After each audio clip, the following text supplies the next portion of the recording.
Okay, Dharma friends, good morning, good afternoon, and good evening to everyone. My name is Cindy, here volunteer at Shifang Temple.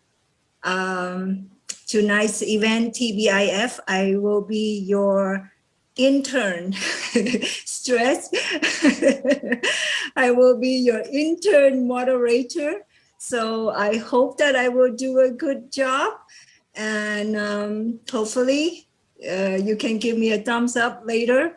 But kidding aside, tonight we are very honored to have Venerable Sheng with us to give us a talk on the Buddhist metaphors as skillful means. Venerable Sheng is currently home based in Fanshan and Taiwan. She has many projects going on right now. One of her main projects right now is the Buddhist Light Tales podcast. This is a great podcast. I love it myself.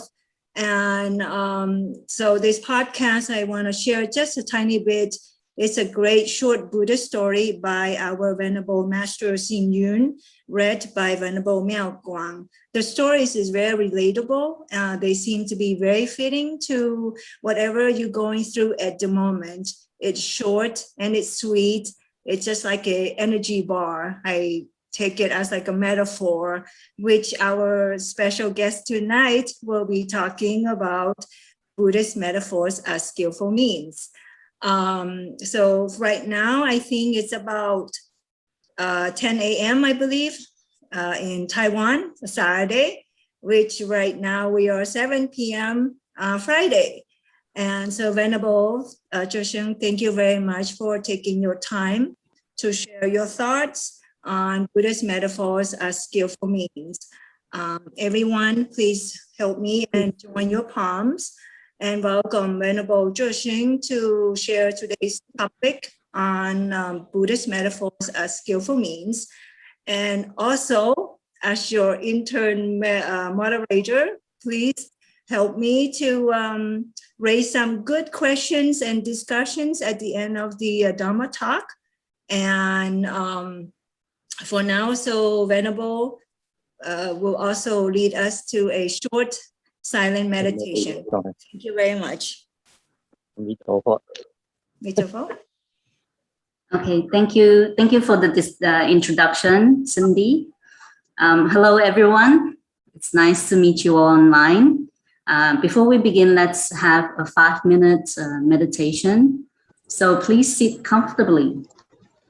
So you may choose to close your eyes or half close your eyes or just remain a soft gaze.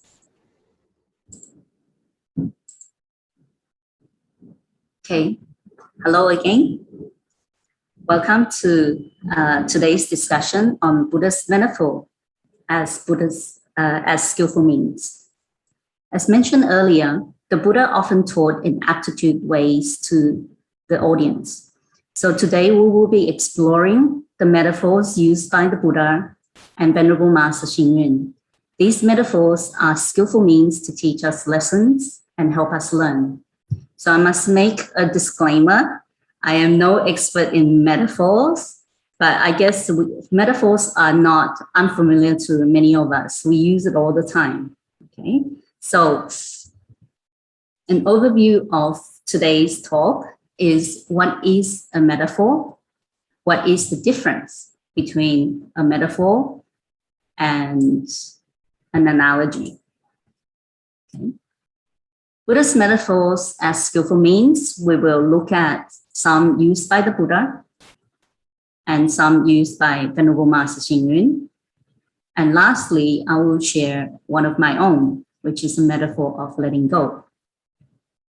So what is a metaphor? According to the Oxford Dictionary, a metaphor is a figure of speech in which a word or phrase is applied to an object or action to which it is not literally applicable. It is a thing regarded as representative or symbolic of something else.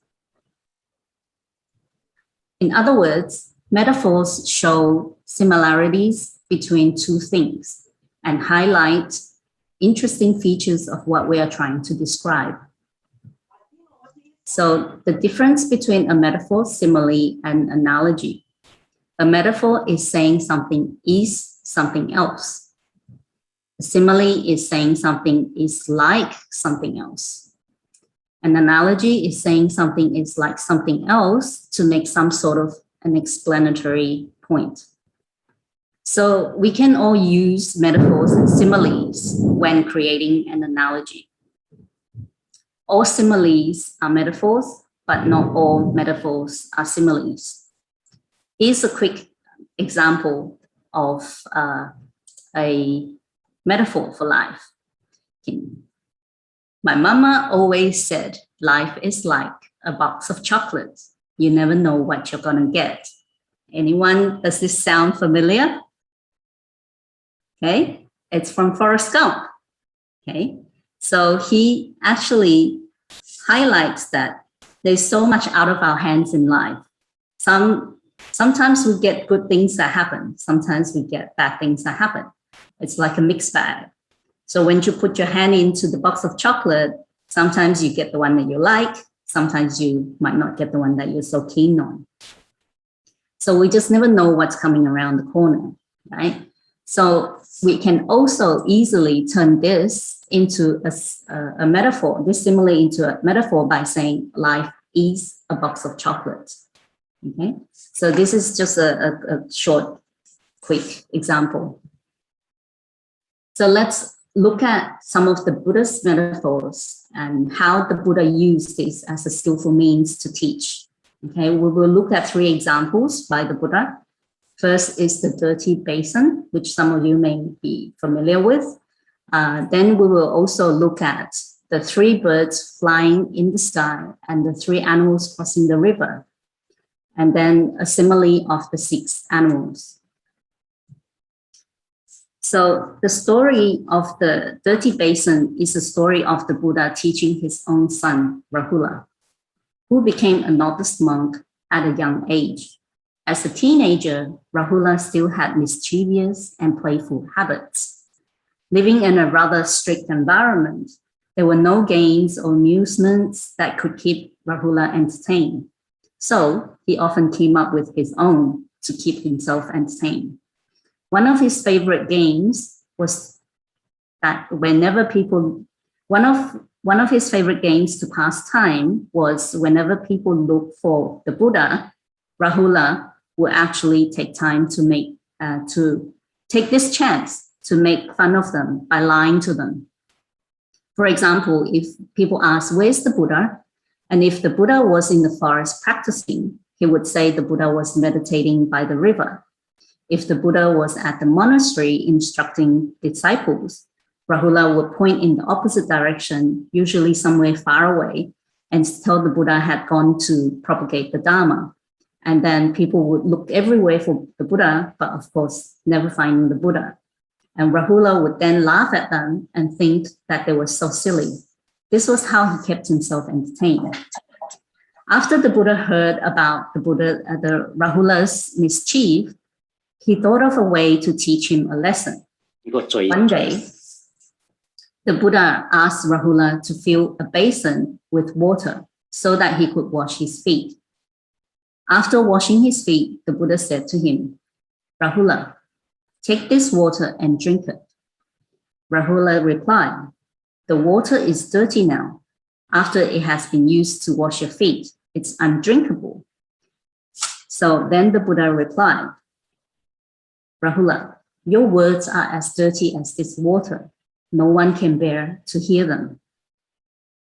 The Buddha then looked at the basin and suddenly kicked it. The basin struck the wall and broke into pieces. The Buddha then asked Rahula, would you treasure a broken basin? Rahula said, Buddha, a basin used to wash feet is worthless and is of little value. Even if it's broken, it really doesn't really matter. The Buddha then replied, your attitude is just like this basin. Your words and lies are not valued and appreciated by people. no one will respect you, and no one will care for you. So we can see from this example that the Buddha used the analogy of the basin to teach Rahula. He did not just scold or chastise him. Instead, the Buddha was patient in explaining why lying is not acceptable. He was able to skillfully lead Rahula to recognize his bad habits and inspire him to change himself. The next metaphor that we will look at is the three birds flying in the sky. We have here an eagle, a pigeon, and a sparrow. So when an eagle spreads its wings, it can fly tens of miles. A pigeon, if it flies hard, but it probably only reaches 1 or 2 miles. A sparrow can flutter its wings, and after flying a long time, it only reaches tens of feet.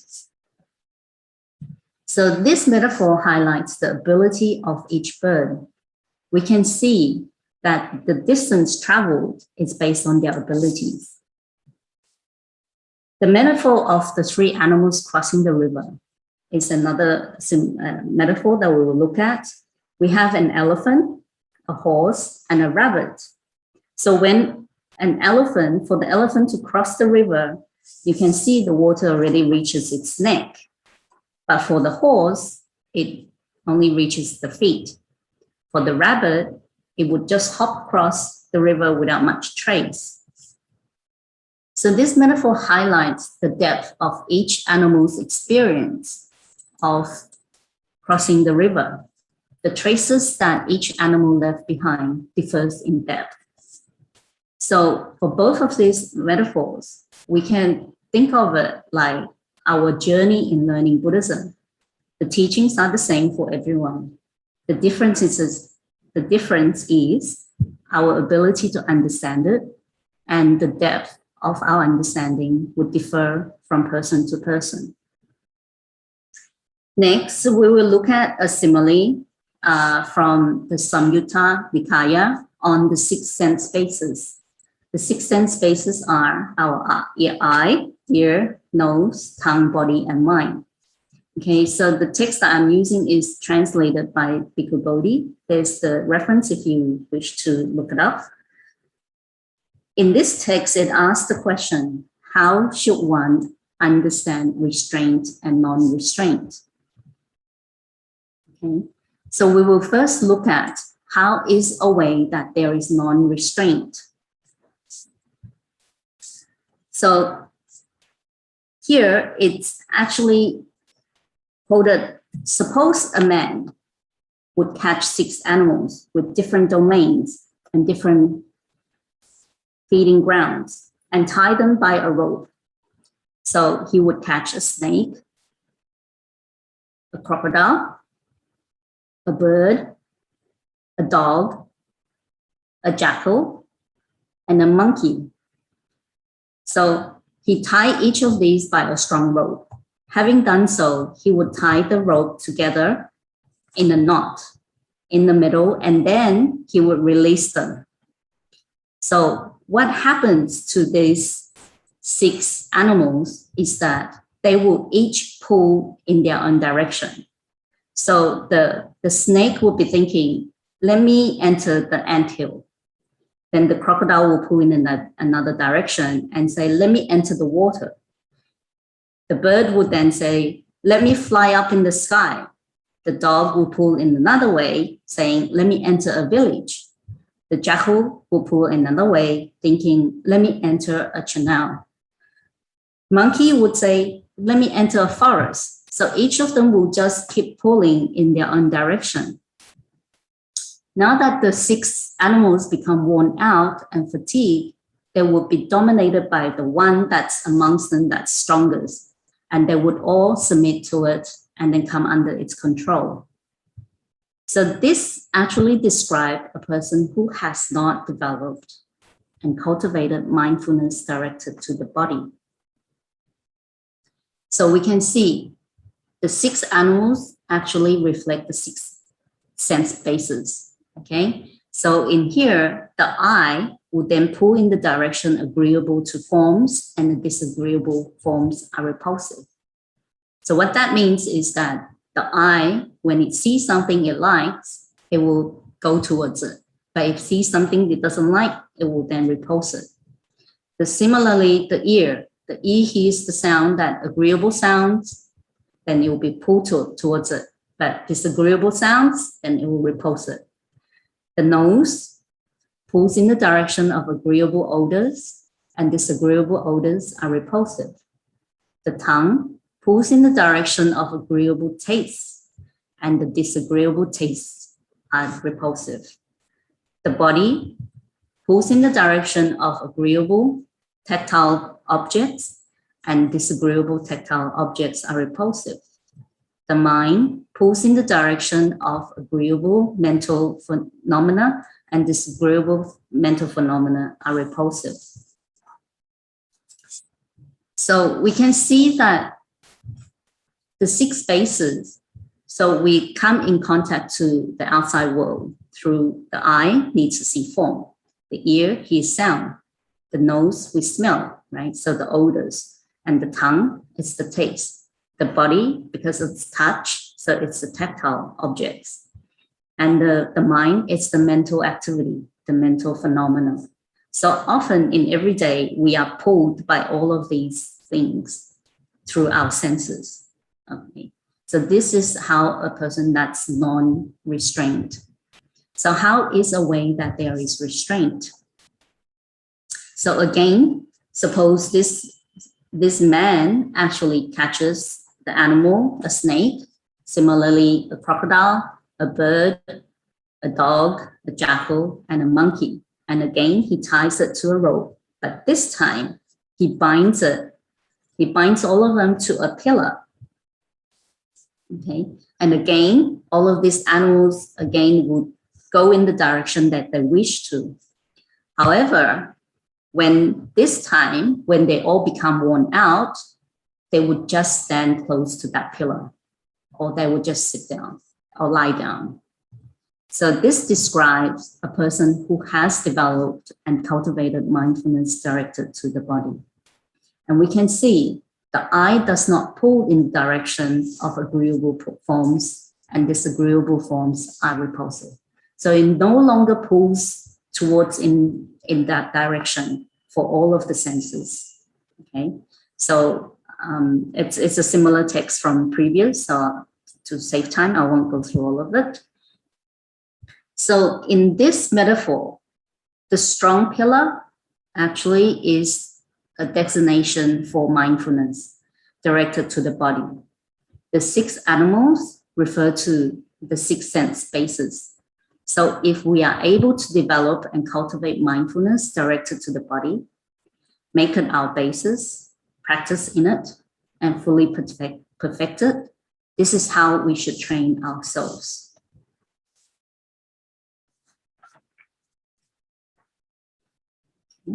So next, we will look at the metaphors used by the Venerable Master. We'll share the story of the 4 wives, the metaphors of the mind, the similes of life by the Venerable Master. So once upon a time, there was a rich old man who knew he would soon pass away. He thought, since I cannot take my wealth with me, why don't I find someone to go with me to the next life? This rich old man had 4 wives. He called out to his 4th wife, whom he loved most dearly. You're the one I love most. I've brought you lots of pearls and diamonds. When I die, will you come with me? Upon hearing this, the 4th wife replied, I am very grateful that you've loved me dearly. But when you die, that will be the end of our life together. I don't want to go with you. The rich old man then thought of his 3rd wife. All along, she had been well treated, and he had never abandoned her. After hearing her husband's request, the 3rd wife replied, I'm still young and I can remarry. So why don't you have some compassion for me and find someone else? The old man then turned to his second wife, who answered, I can't possibly go with you. I am taking care of everything in this house. But don't worry, after you die, I'll make sure you have a good funeral. Since you're my husband, I promise to personally take your body to the crematorium. Having been rejected by his 3 wives, he was left with his first wife, whom he had long neglected, for whom he had never bought anything.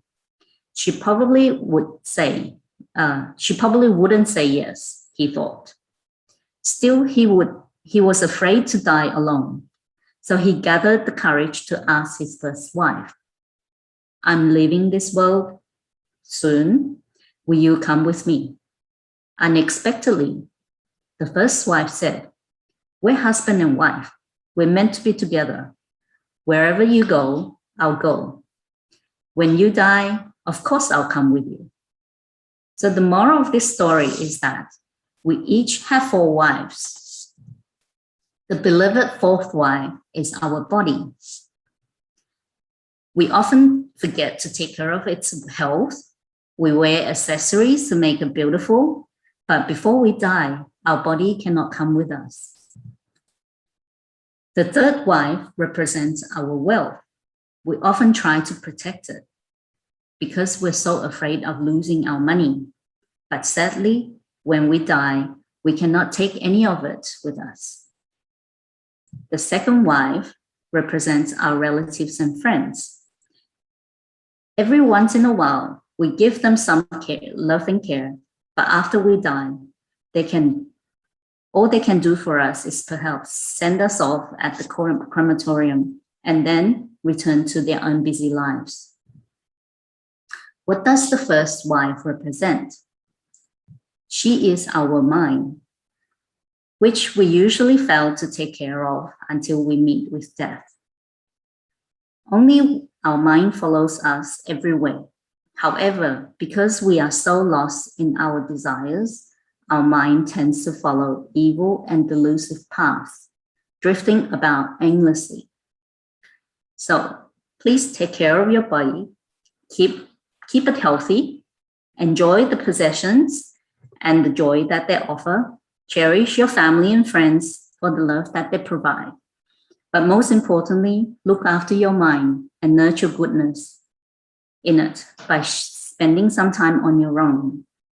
Take time to read, take time to chant, or just to meditate, because it is your most faithful companion that will take your merits, that will accompany you until the next life. Okay, so just then the previous example that we looked at, where we have the metaphor of the 6 animals, which is also telling us how we should actually train the mind. So this story is also about the mind. Of course, a lot of things can affect our minds. So the 6 sense basis is important practice. It's one way we can, like the previous metaphor of the pillar, where by meditating, at least we have a point of contact or a point of anchor, which we can bring our attention to this particular object of meditation. It could be our breath. If we just come back to this point of breathing, at least we become mindful of what's around us and that we are not pulled like the animals were doing. All they were doing with that pillar is that they just sat down and observed. Okay, so this is a good reminder. So the two examples in some ways relate. Okay, so let's look further some of the metaphors used by the Venerable Master about the mind. So Venerable Master says the mind is a monkey that is difficult to control. And we all know the monkey mind. The mind is as quick as lightning. right? How fast do you travel to heaven and hell in a day?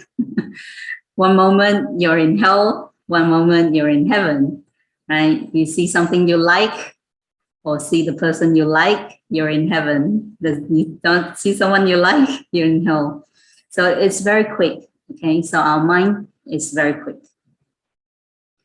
The mind is also like a wild deer, hungry and thirsty. So they search everywhere for grassland, everywhere, because they're driven by desire. The mind is also an endless spring. Where there is a spring source, the spring water can never run out.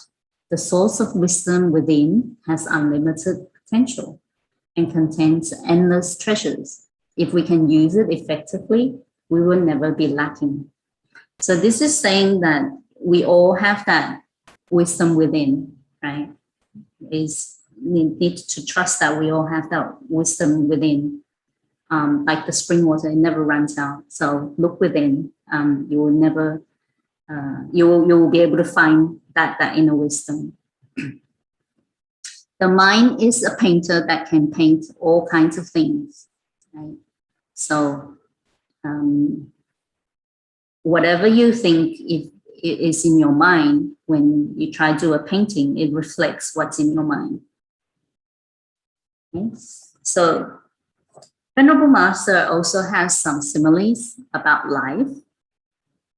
He says, life is like the sun. Okay? In the morning, the sun slowly rises, and then after dusk, it will just set.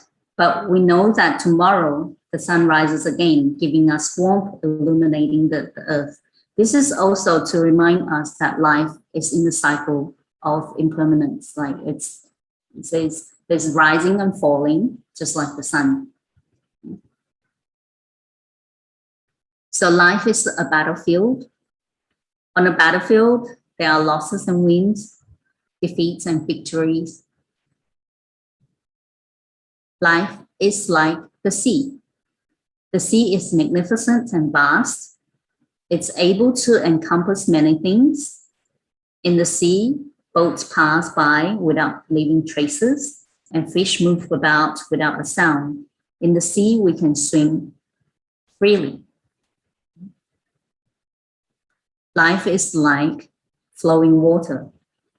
So the twinkling water can travel through mountains and ridges, giving nourishment to all. However, if the flowing water is like a waterfall, but then a waterfall can also offer a majestic picture for the world. Okay. So in this last part, that I like to share a metaphor of my own that I personally like falling leaves, because to me, falling leaves is like letting go. Okay, so when leaves fall off the tree, there is actually no struggle. But how often, when we have to let go of something or someone or anything, often there's a lot of struggles. There's a lot of unwillingness. There's a lot of clinging. But we know that in our hearts, sometimes we should let go. But it's just too difficult to let go. No matter how many times you can tell yourself in the mind to let go, but if in your heart you don't let go, then you're not able to let go. So when the leaves fall off the tree, I remind myself this is how it's meant to be for letting go. They should be so easy and kind of just natural. So for the tree, when the leaves fall off, is when it knows that this particular leaf, when it's damaged or it stops working, the tree will know that, okay, I'm not going to hold on to this particular leaf, because I'm going to take all its nutrients that I can from it. And then once it's empty, it will then let this leaf fall off. So I guess we can also think of it like the experience we have, that whatever it is that we find difficult to let go of, there's always lessons that we can learn from. So it's almost like taking the nutrients from the experience so that we are able to then finally say, I have learned it, I had it, and now it's time to let go, and just remind ourselves like leaves falling from the tree.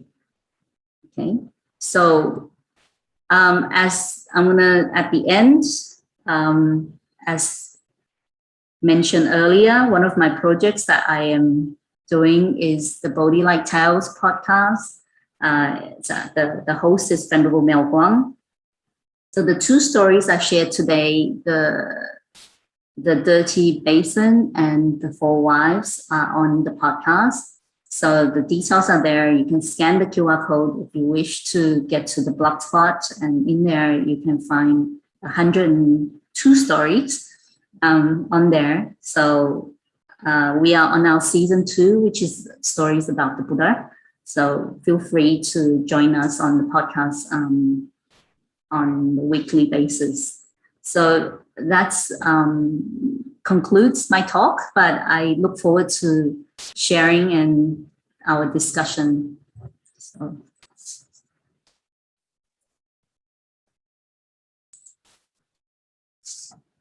Okay, thank you, Venerable. That was a very enlightened conversations and sharing. Thank you so much. We will now open the floor for Q&A. If anyone has questions, please unmute yourself. Ask your questions or any comments that you have. I got a question. Hello. Hi, Venerable. This is Marissa. She is from San Diego. I know her. So Marissa, go right ahead. Venerable, you were saying about leaves falling and how just to let go, like leaves falling. But like when we look at leaves falling, as my husband and I were like, well, what about nutrients? What about the tree? Like how do I make it so the leaves don't fall?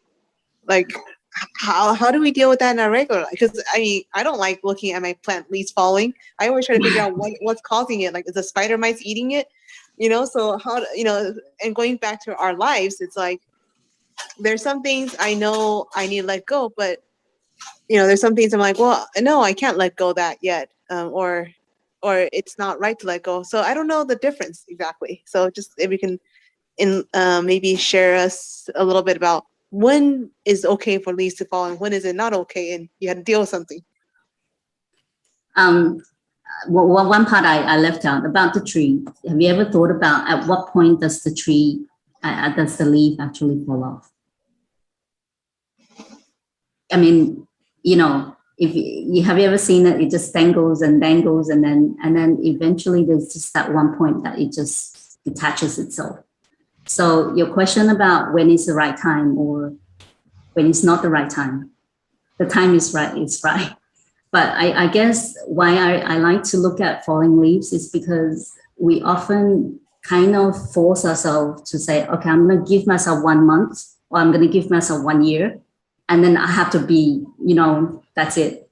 So you kind of forcing yourself in this state that's causing a lot of pain. Recognize the causes and conditions in your, I mean, I think we stop to think about, why am I still holding on? Why am I still holding on? Know that if I'm not ready to let go, acknowledge it and just say, yeah, I'm not ready yet. However, at what point do you say, wait, I'm kind of like getting too comfortable about holding on to this? So I guess the part is the awareness as well. At every process, there's no right and wrong. When the process that you are if you are able to be aware of that you are holding on far too long because you're getting too comfortable, you will know. That's why the analogy about the spring water, the inner wisdom, there will come a time that you will know that, wait, I think it's time to let it go. But I think what I was trying to express is that often there is that forceful of, I must do it now. that's when you are causing a lot of, you just basically lying to yourself, because you know that in your heart you're still holding on. But in your words, you say, yeah, I've let it go, and I don't think about it anymore. But in your heart, you know that you're still holding on. I think it's just being honest about it, that say, yeah, I'm not ready yet. Just like, and then just reflect on what goodness is out of this experience that I can learn from. And that maybe by the end of it, you're ready. And next thing you know, it no longer bothers you, just like the leaf has fallen off. I hope I answered your question. Yes, thank you. I love the just acknowledge where you are, and it's okay if you're not okay with it. Yes. Thank you. Yes. Thank you, Marissa. Anyone else has a question? Please unmute yourself. I have a question. Okay. Jerome, could you please Yes. introduce yourself and where are Yeah, you? I'm Jerome Tan from the Philippines, from Mabuhay Temple. But I have a question, Amitofo. Master, let's say going back to that letting go that you're saying, okay, how about if we're trying to create those good affinity? Would that be part, because how long is sometimes like the patience that we have to endure, or you try to make as much good affinity, but as you said about letting go, I mean, if it's causing too much suffering for yourself in trying to get along with this person, I mean, what would you advise for that? Thank you. So I'm not sure if you understand your question. So you're saying you're having troubles with somebody. How do you let go of that? Yes. Or do you try to still push for it? I mean, well, first of all, I guess if we use the cause and effect, okay, cause and effect idea, okay. So I know you're asking a broad question, but if there's someone I don't like, often I would then start to think about why. Why don't I like this person? Is it the way they talk? Is it the way they act? Is it just simply because I don't like them? I mean, first of all, you need to understand why is it that this person, like the repulse, like your eye sees something? Is it the sound of how they sound, right? Your six senses is how you make sense of this person, right? Is it the way they look? Is it the way they sound? Or is it the way they smell? Because some people have a particular smell, right? But it's all of this, that recognize it first, that what is it about this person? Okay, but what you realize is that when we don't like someone, often there's something about me that I don't like. I don't know if that makes sense. The more I analyze people I don't like, I realize it is something about me that I cannot accept in myself. That person represents something about me. For example, they might be doing something that I wish to do, but I couldn't do it, right? Hence, I don't like them. Or they're getting something I really want, hence I don't like them. So I think we need to understand what is it about this person first before we can kind of go, oh, you know what? I'm just going to brush it off. I'm just going to let it be. Or I think first of all, I think understand why first. And then maybe there are things you can do with people you don't like. One of it is that just wish them well. Because all human beings wish to be well and happy. Nobody wish to be unhappy. Okay, you know how much you want to be happy. It's just that the way they strive for their happiness may not be the way you strive for your happiness. But know that every human being wish to be happy. Okay, so if you remind yourself that they are just trying to make themselves happy, just as how I'm also trying to make myself happy, that kind of might help you to actually see this person and say, okay, well, you have your ways and I have mine.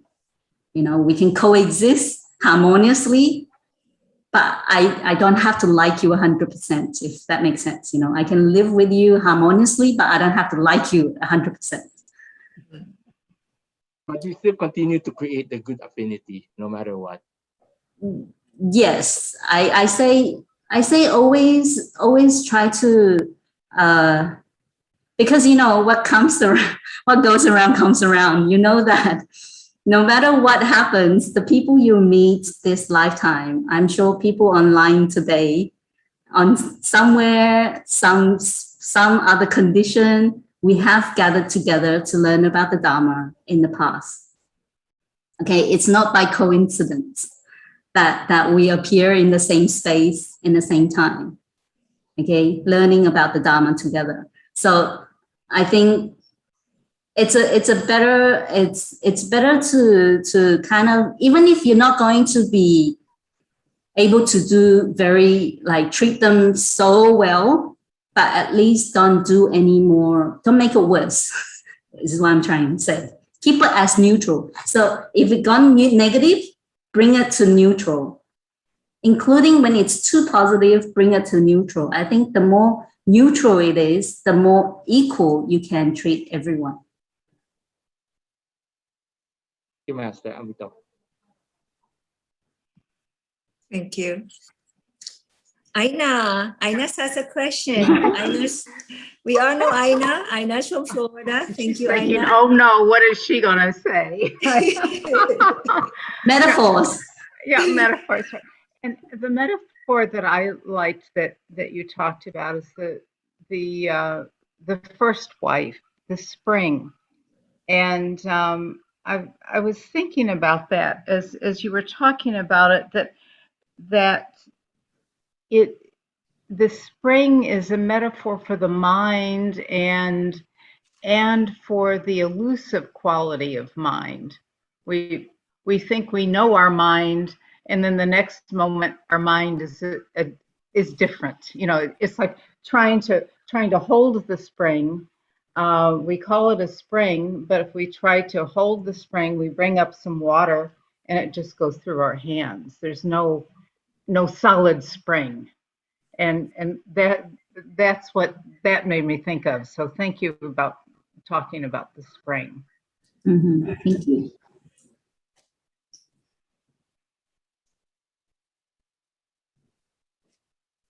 Anyone else has comments or questions for Venerable? I do. I don't have a question, but Sheng, thank you for this session. It's always fun hearing about metaphors, because metaphors are, everybody loves a story. And in the sutra, the Buddha uses a lot of stories. So I really enjoyed your session. Thank you. Thank you. Thank you. Well, if nobody has actually, I thought I was going to run out of time. One of the metaphors that I took it off was the lump of salt, which I also read about. I'm sure some of you probably know a lump of salt. So this metaphor is talking about karma. Okay, so it equates to when we do something bad. Okay, that bad deed is that lump of salt. Okay, so in this particular text, it talks about how when you put, how does a person experience the results of this bad deed that you have done. So it's talking about when this lump of salt, which equates to the bad deed, if you put this lump of salt in a cup of water, you can imagine the water is very salty. It's undrinkable, and like the basin. So it will be too salty to drink. So the cup of water, the water represents the goodness, all the good deeds that you do. Okay. So, but then if you put this lump of salt into an ocean, right, it kind of dilutes it, and then it makes it drinkable, right? Or you can't even notice it. So what it's saying is that we need to actually cultivate, we need to do more good deeds, but the lump of salt is still there, regardless when it's in a small cup or when it's in the ocean. So some of us may think that, oh, if I do a lot of good deeds, it cancels out the bad deeds. No, it does not cancel out. Okay, the lump of salt is still there. It's just that your state of mind is different because you have done your practice and you have developed your mind. So when the results come, your response to what the consequence is different, right? Because your mind is different. Your mind is developed, right? You no longer see things the same way. So because you now have the wisdom, right, you can apply the teachings of the Buddha, it makes you able to accept what's happening a lot more. So by doing the good deeds or the practices, right, mindfulness or whatever you choose to practice, so it's kind of like equates to adding more and more water to this lump of salt. Right? So this is another analogy, another simile that I was going to include, but then I thought I was going to run out of time, and then I ended up having extra time. So just thought I'd share that with you. Venerable, maybe I can ask the questions. Sure. You know, for someone, if you have someone who is a beginner who's just starting to learn about Buddhism, or even to someone who has no knowledge of Buddhism, how can we share with them or advise them a practice or something for them to just start, but not to scare them to a point where they will run away, but some sort of a practice or something that we can advise them that they can do to be more aware of the mind, to be aware of the breath, to be more in the mindfulness stage that you've been talking about. This reminds me of another story.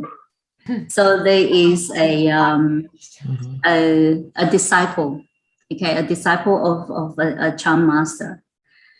After many years of following this master, he felt this Chan master never taught me anything. He never spoke to me about the teachings or anything, right? And he decided after 3 years, since I heard no Dharma or no teachings from this master, I'm going to find someone else. So he told the master that he wants to leave. And the master's like, why? Why are you leaving? And it's like, you never taught me anything. It's like, what do you mean? When you brought me tea, I drink tea. When you brought me food, I eat the food. When you did anything for me, I just say thank you, and I treated you, you know, the way how I wish to be treated. Then straight away, of course, the disciple realized the teaching. So, okay, from this story, what it's saying is that when we're eating, just eat, right? When we're doing sweeping, then just sweep. But often when we're sweeping, we're thinking about, no, I'm going to go shopping and what I need to buy, right? When I'm eating, I'm thinking about the next thing to do, or I'm judging the food that I'm eating. There's a lot going on. So for this person who, if you're hoping that they can practice mindfulness, is just tell them, whatever you're doing, be mindful of that particular do. One thing at a time is sometimes much better, right? Prioritize and do that one thing at a time. You can only do one thing at a time well, right? You can try and do many things, but have you done it well? So at least we can encourage them to kind of, okay, when you're cooking, enjoy the cooking, right? But often we're not in the process. We're not with that action that we're doing. Okay, so that could be one way to share with them about just do that. And also I think if Buddhism is not, of course there are all skillful means how we can practice. But it actually just comes down to avoid bad, do good, right? and help all beings. That's all. Really, this is our practice, right? Thank you, Venerable. Danny and Leslie, they have a comment. So Danny and Leslie, are you on? Yes, yes. I just want, for one thing, thank you for your talk tonight, Venerable, on Buddhist metaphors. It was very, very interesting. The other thing I wanted to say is I just want to plug your Bodhi Light podcasts. They are wonderful, and I found them incredibly light and inspirational. And so if people out there that have not tried them, try them. They will make your day, and they're only 4 or 5 minutes long. So I just wanted to plug your podcasts. They're really great. Thank you. Thank you for my promotion. and in case if anyone is interested, I will also plug Venerable Miao-Tsang. Just post the link for the podcast. If anyone's interested, look it in your chat box. We have posted the link for you for the podcast. And along with Danny, I myself love the podcast as well. It's one of those short and sweet stories for people on the go. If you're running or walking, it's a great time to just walk. And I find the stories is very fitting for whatever that you're going through. It's just like, for example, the 4 wives. I just love it. So it's a good story to listen, and it's really, it cheers you up. Thank you, Danny. And anyone else has questions? We have about 5 minutes left before we do a group picture. And after a group picture, we'll do a dedication of merits. And then I will do one last announcement.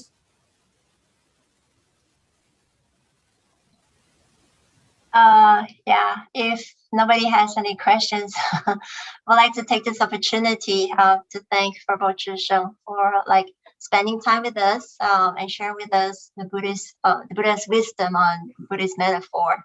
So when you mentioned about letting go, is just like that, watching and observing like the tree leaves, like the leaves falling. And in my mind, I think that that reflects on everyday life. When we open the windows, we look out, look at the trees. When a leaf is falling down, just for me, I look at the new leaves that are growing, the green ones, the young ones. That brings hope in a way. But of course, it reminds us like if something that we can no longer use, we of course we have to let go. If not, we will have piles of like dry leaves in our garden. So I think like it's a very good reminder for our everyday life, whether it is a tree leaves, whether it is a flower, whether it is our beloved plants, anything that we like. It is one good opportunity for us to observe when the causes and conditions are right, things exist, but it keeps on changing. So thank you again. Let us conclude our talk with dedication of merit. And I would like everyone to join us. Join me. Please join your palms. May kindness, compassion, joy, and equanimity pervade all worlds. May we cherish and build affinities to benefit all beings. May Chan, Pure Land, and precepts inspire equality and patience. May our humility and gratitude give rise to great vows. So we hope that everyone benefited from this talk. And I pray and hope that everyone continue to stay safe, no matter where you are, in which country, which states. Okay, so again, we would like to thank Venerable Sheng and her team in CIA, as well as her supporter. Thank you. Thank you. Take care.